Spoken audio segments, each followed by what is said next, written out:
Hey everyone, welcome to the HireMyVA Team and Business Building Podcast, brought to you by ugozi.com and Victory. And in this podcast and at HireMyVA, we help you to reclaim your freedom through hiring and thriving with virtual assistants without breaking the bank. And that means your bank, the most important bank. Yep. And I'm Dave Braun, and as normal, I'm here with Larry Broughton, my business partner with Ugozi, HireMyVA, all kinds of stuff. Man, we're doing some great stuff on Alignable. Yeah, man. And the most important thing, of course, you're a great friend, Larry. What's up, my friend? Hello, handsome David. It's so good to see you. Yeah, you too, man. It's Wednesday when we're recording this. Happens to be my favorite day of the week because we get together with our little tribe on Wednesdays. So yeah, looking forward to that. Yes. Hey, you'd mentioned Alignable, and I'm going to do a plug for Alignable. If you're not on Alignable, you should get on Alignable. Get on now. Great things are starting to happen over there. Yeah. Hey, David. Yes, sir. What are we talking about today? I don't know. Do we have a question? My brain's in a fog. Right? Well, look, all that wine that's over your shoulders, I'm wondering, are those pictures of empty bottles that you've consumed? But so it doesn't surprise me in a fog. But do we have a topic, or are we going to wing it today? Well, we do have a topic. The question is, what is this, in quotes, impossible triangle you guys talk about? Yes, that's good. Hey, listen, I remember it was a few podcasts ago that we've talked about it, but during our coaching sessions and these virtual spotlight sessions that we do with some of our members, where we help them with their biggest challenge, opportunities, and ideas on a monthly basis. Yes, that was another plug. This topic comes up regularly, right? And it's interesting, Dave, when you think about triangles, right? You go back in antiquities, and for those who are architects or folks that are in geometry or engineers like you, the simple shape is also super powerful. Structurally, it is a really powerful shape, right? And I remember, you look back historically or into antiquities, and many folks talked about that it was the perfect symbol of balance and harmony, right? And the pointing upwards was really powerful as well. That it's meant to represent this elevation of higher consciousness. Well, and like the Great Pyramids, right? There you go. Triangle. Yeah. There you go. Right. So the triangle is pretty powerful. And I remember the first time hearing about how we use it. I remember being like blown away. It's such a simple concept, but it's mind blowing once you kind of get into it.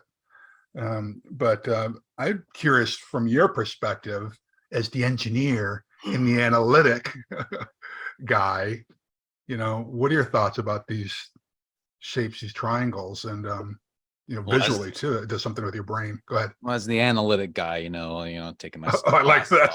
Yes. I'm gonna like clean them and chew on the edge of it, to make my point. And you're becoming a really good actor too, David. Kudos to you. There you go. So Larry is I was looking at this topic and thinking about it a little bit, the impossibility triangle. What does Google say when you look it up? And one of the things it brings up, like these puzzles or these impossibility drawings that really violate basic principles. Yet, you look at them and it looks like it kind of goes on forever. You think about those staircases that you can keep going up and up and up, but that's what came to mind when you first started describing it. Yeah, keep going. I'm sorry. Yeah, well, these guys have created the same thing with a triangle. And so and I think you should be seeing an image of that right now. And anyways, these guys have done it. These mathematicians and these really smart guys do that just because I guess they have a lot of time on their hand. Okay. But it really relates to what we do as entrepreneurs, right? There's this impossible triangle, this figure that you look at it. Well, it's a triangle, but there's something quite wrong with it. And it's kind of like that in the entrepreneurial world as well, right? Yeah. I do like the direction you're going on this, right? So you've got an image that represents one thing, but it can be interpreted another way, right? Well, I do remember, maybe we should kind of dive in here. I do remember, and I don't remember how far back, and so we can do a search and maybe put an image on the screen here, Dath, of what we call the impossibility triangle. And it's, think about Amazon and any other organization. We wrote an article on this, Dave, I don't know how many years ago, that's on ugozi.com on the impossibility triangle. And I would imagine, folks, if you just go to ugozi.com and in the search bar, type in triangle or impossible, impossible, right? It'll come up. Or you just do an internet search with the word Ugozi impossible triangle. I'm sure that will pop up for you too. But the idea here is this. Let me dive in instead of stringing this out. Oftentimes, as high achievers, as business owners, as leaders, as entrepreneurs, we want it all. We want everything. And we're trying to get people to understand, Dave, perfection is not reality. You can't have perfection, but certainly you should be striving for excellence, right? Well, guess what? Consumers are the same way. I was just having a conversation with a client this morning about this, that from a consumer standpoint, it's been very difficult for business owners, whether you're providing a product or a service, to even meet the basic expectations of what consumers want now. Because what do consumers want? We want it fast, we want it cheap, and we want it to be friggin' awesome, right? Or good, right? At a minimum, right? We want those three things. It's hard to do. Yeah. And in fact, some would argue it is impossible to offer all three of those things at the same time. Right. Right. So that's where it comes into the impossible point, right? And we can dive into this a little bit if you want, but if you want it fast and cheap, it's not very likely that it's going to be very good quality, right? In fact, there's a social media, on start, I guess, with TikTok, and then, so there's the audio where somebody's talking about, don't ask me for discounts, I'm doing, and it shows somebody out doing their work. Maybe it's an artist, or maybe it's somebody who's pouring concrete, or someone building a deck, or someone's providing any kind of service. The point is, you're going to have to give up. If you want it fast, if you want it now, quality is probably going to be, diminished. If you want it fast and good, then it's probably not going to be cheap. The good example there is FedEx, right? If you want to mail something normally in the regular mail, it's going to cost you a few cents to put something in the mail. But if it absolutely, positively must be there overnight, you got to pay more for that service, right? And so, but if you want it cheap and you want it good, it's going to be like the normal mail. It's going to take longer for it to get there. Yeah, I think there's you got to choose, I guess, as a business owner. What are you going to do? What's your competitive advantage? Go ahead. There's a lot of good examples out there, like hotels, having a car. There's a reason why a Mercedes or Rolls Royce costs a lot of money. So, and then the other thing you may be asking yourself, Larry, you talked about Amazon, right? Well, Amazon gets us stuff there overnight. Well, not when they first started. It took years for them to get the systems to where they could produce or deliver products that were relatively cheap and high quality and fast. Now, high quality, that depends upon you as, researching it, but it took them years. So when you think about it, they really aren't fast. Now they're kind of fast now, but it's not as fast as if you say, well, I want to go get that thing that I just saw on Amazon, but I want it right now. I want it in 15 minutes. So I need to drive to the local store. Amazon's not going to get it to you that fast. Right. They just can't. Fast is relative. Yes. Yeah. No, it truly is, right? Because in the old days, when we think about mail order products in the old days, it could be weeks to get it here. So 24 to 72 hours seems fast nowadays. Yes. Right. Yeah. But at what cost? This is what we need to ask ourselves. What's the cost to do that? Well, we know in Amazon's case, right? It's at the cost of low paid labor, right? You look at the surveys of job satisfaction among Amazon employees, and it's not very high. In fact, it's quite low, That's true. Good right? point. Really good point. There's always a cost for this kind of stuff. If you want to produce really high quality craftsman level product, I think you mentioned Mercedes earlier. I'm going to guess that Mercedes engineers are paid more than Volkswagen engineers. Could be. Yeah. Wouldn't surprise me either. Or Rolls Royce, or all that stuff. Aston Martin. I mean, those are high. There are fewer of them, but they're paid more, right? So it's always a cost to this. And so I think, Dave, as we're developing new products, new services, we need to ask ourselves, what's our competitive advantage going to be? Because this came up when we wrote this article. I don't remember how many years ago it was. That was the rub, right? That this coaching client said, I'm going to deliver this product and it's going to be fast. I'm going to beat all the competition. It's going to come in 10% below what the competition is, right? And what was the other thing? And he wanted to be excellent product, US made, I think was the thing, yeah. Right? Which we know the cost to produce something in the US in many cases is a lot higher. Why? Because we don't have child labor, for instance. There are decent wages, relatively speaking, to the rest of the world. Exactly. Something's got to give in there, right? And so all of this hinges, Dave, on one of my favorite mantras is reality is your friend. As you're putting your business model together, we got to ask ourselves, what area are you going to have to compromise on? Because you're going to have to compromise on something. Yeah. Right?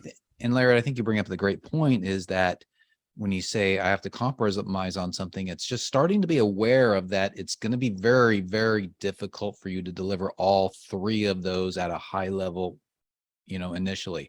So as you're right, as you're developing your product or your service, given your clients, given your customers, which of the three do you need to emphasize? Yeah. Which needs to be important, which needs to be less important?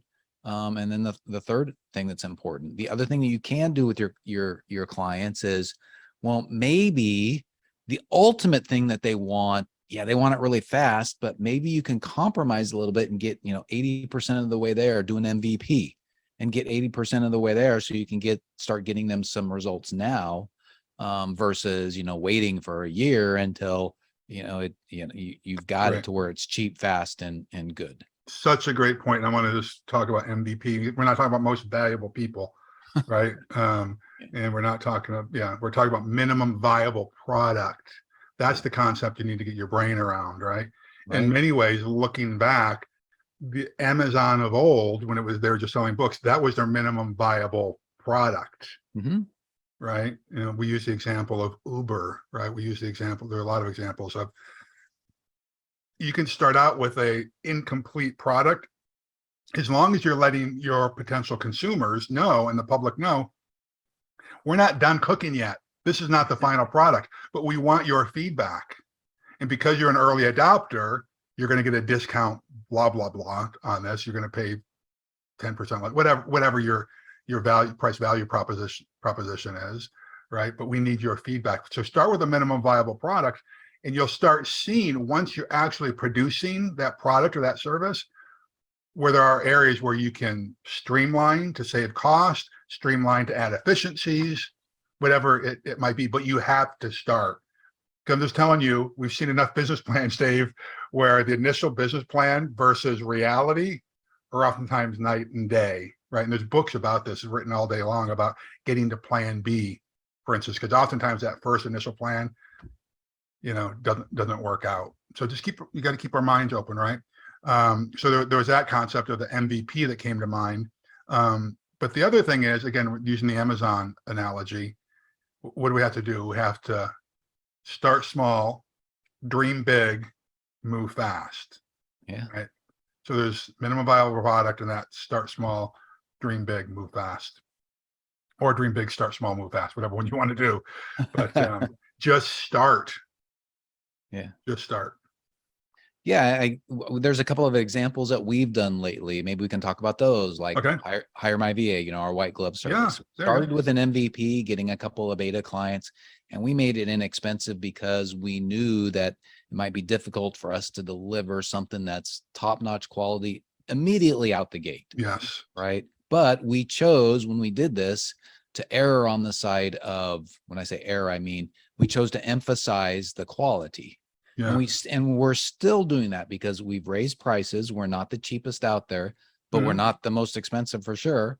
And, you know, we do deliver fast to a certain extent, I think, but we don't emphasize that. What we emphasize is the quality, because we want these folks to be on your team for a long time. We want you to hire somebody and have somebody on your team that's really, you know, that's as good as you can get, given the parameters, right? Because the cost of not having somebody good on your team is a lot to you. So that's kind of the emphasis that we've chosen there. Yeah, that's a good point. And what was I going to say? I would imagine with one of your other companies that you own, the Pro Website Creators, I'm imagining this must come into play all the time. Yeah. There, right? Yes. Like maybe you could share an example of where this might come to play for your websites, which you do amazing websites. So yeah, well, thanks. We have a particular service that, for example, we've got our high custom sites, right? They cost a lot because there's a lot of effort and time into it. But then we have some lower costs that are more templated based, right? So if you want cheap, that's relatively cheap. You know, they're good, but they're not great, right? So they're pretty good quality, and but we deliver them pretty fast. Yeah. But not, I mean, they're pretty fast. So we've really got fast and cheap as the two we've chosen there. But as far as quality, they're great for a certain segment, but they're not going to be websites that overnight or in the week. Yeah, we'll get them done pretty fast, and they're not going to be, you know, for a, you know, major, you know, Fortune 500 company or something like that. It's just not going to be that way. Yeah. So that's what we've chosen to meet a particular market need. Yeah. Right. Yeah. Yeah. You know, maybe another example, Larry, that we could Hold on a second though.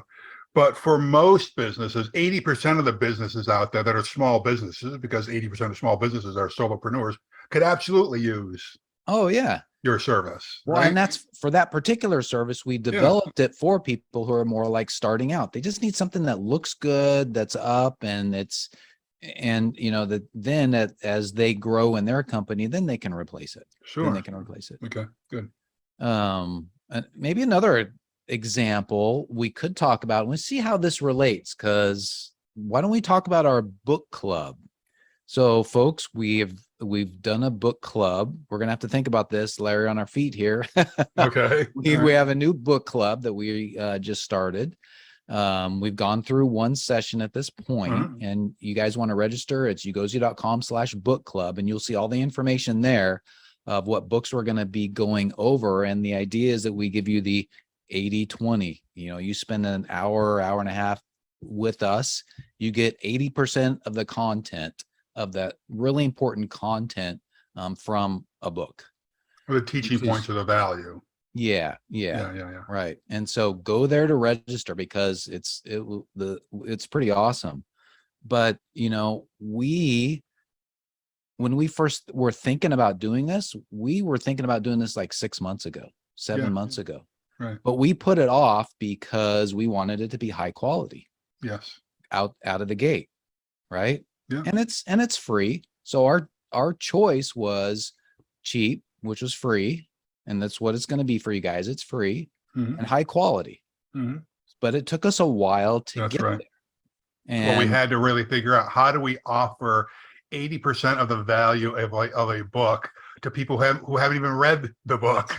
That's right. How do you do that? And do it all in under 90 minutes? Right. Yeah, and so it's not like we can't do one of these every week. No. There's no way, it'd kill us. Yeah. Right. So that's how we've erred. Not when I say error, I shouldn't use that term. Did it twice. It's what we've emphasized. That's right. Yeah. That's good. So I think it's important for all of us to make sure that as entrepreneurs, when we have a product or service, we choose, like you said, choose 2 out of the 3. And then as time goes, you can make all of them better and better. That's right. That's good. That's good. Okay. So that's the impossible triangle. I like the way you opened this up, Dave, with that graphic. And while you were talking here, so that was a Swedish graphics person who came up with that back in, I forget now, 1936 or something nutty like that. So yeah, very cool, very cool. All right, so cheap, fast, good. It's gonna be very difficult for you to provide those all at once. Reality is your friend, so make some smart decisions here, okay? But truly do dream big, start small, and move fast. Yep. Okay. Yeah, good. Let's wrap it up. Well, thank you everybody for being with us today. And remember, building a team is the way to reclaim your freedom. And we're here to help you with our course community and our white glove service, where we find a rock star VA for you. So we'd love for you to do 3 things right now. We'd really appreciate it. Number 1, subscribe to the podcast if you haven't already done so, either on your iPhone or your Android phone or on YouTube by hitting the little subscribe button and clicking on the bell to it to get reminders. And then number 2, give us a rating. You know, we'd love to have a 5-star rating, but give us what you feel we deserve, and put a comment. If you're seeing this on YouTube, put a comment below the video, ask a question, anything, because it will help us to get the word out. And then number 3, go to HireMyVA.com for more information on our course and community and our white glove service. And you'll see what freebies we've got there for you to help you grow your business, because we want you to prepare for, hire, and thrive with virtual assistants to build your team and to grow your business. So remember, though, even without experience, you'll learn how to do that with us. Larry, we're helping a bunch of folks. We have our Q&As. They're a blast. Yeah. You know, I just think we're having fun together. But anybody, anyway, just go to HireMyVA.com for more information. Right. And those comments really do help us out, because this is where we get a lot of our questions that we discuss a couple of times a week on here. So ask a question, leave a comment. But in the meantime, do yourself a favor, do the world a favor, go do something significant today. All right. God bless you. God keep you. God hold you. We'll see you next time. Okay. Bye, everybody. Out here. See ya. Bye.